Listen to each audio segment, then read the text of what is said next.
editorial adalah jenis tulisan yang umumnya ditemukan di surat kabar atau media online. Teks ini berisi pendapat resmi atau sikap dari redaksi media terhadap suatu peristiwa, isu, atau permasalahan yang sedang hangat diperbincangkan di masyarakat.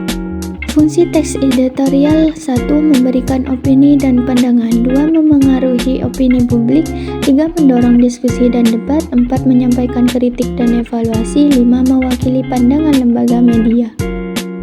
Ciri-ciri teks editorial: topik atau isu yang diangkat dalam teks editorial sedang ramai diperbincangan khalayak luas atau bersifat aktual dan faktual. Teks editorial berisi pendirian atau argumentasi redaksi surat kabar mengenai pokok masalah. Teks editorial disusun secara sistematis yang harus memenuhi struktur dan kaidah kebahasaannya. Teks editorial harus bersifat logis, artinya masuk akal, didukung dengan bukti atau fakta, dan bukan imajinatif. Menggunakan ragam bahasa baku. Jenis-jenis teks editorial. Imperatif editorial: teks tersebut dibuat dengan memberikan fakta-fakta untuk memberikan pengetahuan kepada pembaca. Dengan begitu, pembaca media masalah tersebut dapat memahami kondisi atau peristiwa yang tengah terjadi melalui perspektif media tersebut. Kaidah kebahasaan teks editorial: 1. Menggunakan kalimat retoris. 2. Menggunakan kata populer. 3. Menggunakan kata ganti penunjuk. 4. Menggunakan konjungsi.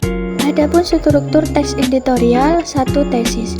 Tesis atau pengenalan isu dalam teks editorial adalah bagian pendahuluan yang berisi pengenalan masalah atau peristiwa yang dibahas dalam teks editorial bersifat aktual, kontroversial, dan fenomenal.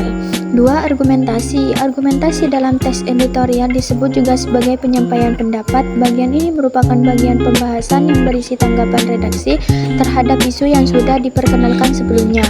3. Penegasan ulang. Bagian penegasan dalam teks editorial mencakup berbagai elemen seperti simpulan, saran, atau rekomendasi. Selain itu, bagian ini juga dapat berisi harapan atau aspirasi yang diungkapkan oleh redaksi kepada pihak-pihak terkait dalam menghadapi atau mengatasi permasalahan yang terkait dengan isu tersebut.